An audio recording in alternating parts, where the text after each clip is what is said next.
અમારા વિડીયો જોઈને ઘણા લોકો એવું પણ પૂછતા હોય છે કે એક આંગળ અથવા તો એક આંગળ કરતાં પણ ઓછું મોઢું ખુલતું હોય તો તેની દવા આપો અથવા તો કોઈ સારવાર આપો. તો એના વિશે આજે થોડીક વાત કરીએ કે જ્યારે આવા પ્રકારની હાલત થઈ ગઈ હોય છે એને ગ્રેડ 4 OSM એટલે કે છેલ્લા સ્ટેજનું મોઢું પીડાવાની તકલીફ કહેવામાં આવે છે. તેમાં ખાસ સમજવું જોઈએ કે એ આટલી હદે ફાઇબ્રોસિસ જ્યારે મોઢામાં થઈ ગયું હોય એટલે કે કડક ચામડું થઈ ગયું હોય છે ત્યારે એમાં દવા કે કસરત તમે કરી શકો, તમે ટ્રાય કરી શકો. એનાથી તમને ઘણી વખત એક આંગળ કે દોઢ આંગળ ખુલતું હોય તો ખુલ્લું ને ખુલ્લું રહી શકે, પણ પહેલા જેવી ચામડાની ઢીલાશ કસરતથી કે દવાથી આટલી બધી ટૂંક સમયમાં લાવી શકાતી નથી.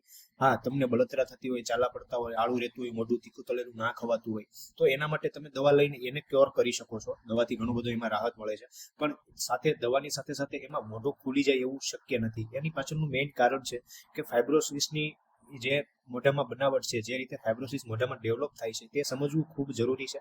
અહીંયા તમે જોઈ શકો છો, આ એક ઓથેન્ટિક ઇન્ફોર્મેશન છે કે ફાઇબ્રોસિસ હકીકતમાં છે શું અને શા માટે તે કોઈ દવાથી કે બીજી કોઈ સારવાર કે કસરતથી ટ્રીટ નથી થતું, મતલબ ક્યોર નથી થતું. તેની પાછળનું મુખ્ય આ કારણ છે જેમાં કહ્યું છે કે ફાઇબ્રોસિસ એવા પ્રકારનો ઇવર્સિબલ ચેન્જ છે મોઢામાં, જે ઇલાસ્ટિસિટી સ્કિનની ગઈ પછી કોઈ પણ કસરત કે પેલું કરવાથી એ પાછી આવતી નથી. અને ઈ ફાઇબ્રોસિસ બેન્ડ જે બની ગયા હોય છે એને તમે ઇરિટેટ કરતું કોઈ પણ કામ કરો, મતલબ વધારે પડતું ખોલવાની કોશિશ કરો, દવા કે વધારે પડતું વ્યસન શરૂ રાખીને વારાઘડીએ એને એ જગ્યાએ ઇરિટેશન થયા કરે તો તે ઉલટાનું વધારે ફાઇબ્રોસિસ થાય છે. એટલે આ સમજવું ખૂબ જરૂરી છે કે ફાઇબ્રોસિસ આટલી હદે જ્યારે બંધ થયું હોય, સ્ટેજ ચોથા સ્ટેજમાં હોય, એક આંગળ કરતાં પણ મોટું ઓછું ખુલતું હોય ત્યારે ખુલતું નથી કોઈ પણ દવાથી. Thank you.